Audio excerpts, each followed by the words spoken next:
In 1904, the H.D Mercantile building was built on the very grounds where the general store once stood, having been moved on logs across the street. A builder by the name of Christian Harry, who immigrated to New Braunfels from Germany, constructed many buildings in New Braunfels, several of which are still standing. Not only did he build iconic Green Hall, he also erected the Italianate brick building commonly known as the Mercantile. Constructed in honor of H.D Gruene, the man credited for bringing this town to life. The Mercantile was the largest building in Gruene, and H.D used it to expand his trade business. Here, the Gruenes sold dried goods, farming implements, groceries, and even gasoline to power the latest jalopies.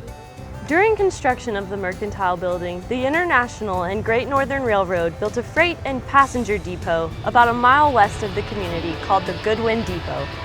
The Missouri, Kansas, and Texas Rail also built another line in 1901. All of this fueled the expansion of H.D.'s cotton empire. The railroad allowed Gruene to branch out into exporting cotton as well as grain products, along with importing the latest goods for H.D.'s newly designed mercantile store. H.D. had become the community's first postmaster in 1890, opening a post office out of the original mercantile store. After completion of the new mercantile, 2 additions were built on either side of the red brick building. The left-hand side was designated the Goodwin Post Office, and the right-hand side became a bank.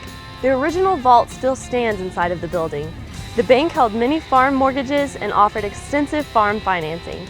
Upon retirement, after years of service and dedication to the Gruene community, H.D Gruene established a business for his sons, Max and Othmar, to manage. For a time, it was known as the Gruene Brothers Store.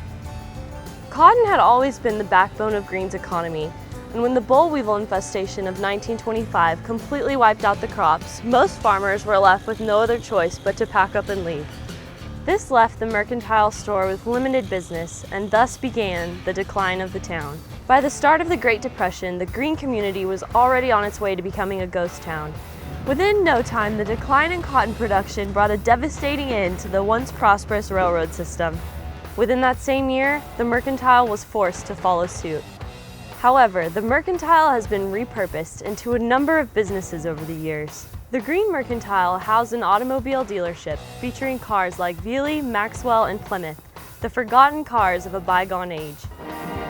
You can still see evidence of where the original lift was used on the first floor ceiling to hoist cars up to the second floor. And on top of the roof in 1911, during an historic airplane flight over Gruene, a huge American flag was flown. As the story goes, Cal Perry Rogers flew one of the very first Wright Brothers style biplanes, named Vin Fizz, over Gruene from Muskogee, landing in the fairgrounds a few miles away from here. It was the first time anyone in the area had ever seen an airplane. The Mercantile became a chain grocery store during World War II. Then the Texide Chemical Company occupied it for a short time in the early 1950s. J.M. Lee Warehouses of San Angelo leased the building in 1955 and used the structure to store wool before it was sent off to San Marcos to a scouring plant. J.M. Lee built a 2,700 square foot addition to the back of the building to be used as a loading dock. The town was lifeless for over 15 years and was suddenly again the center for activity, centered around the wool storage and processing business. But the activity was short-lived, and when the wool business was pulled out of Gruene, the settlement once again became known as a ghost town. It wasn't until 10 years later that the Mercantile building became home to a new industry. The entire Mercantile building was inhabited by Hadlock & Fox Manufacturing Company, and they manufactured saddle trees. And for the out-of-towners who don't know what a saddle tree is, it is the frame around which a leather saddle is built. If it wasn't for the vision of 2 honky-tonk loving music fans, Gruene Mercantile wouldn't be what it is today.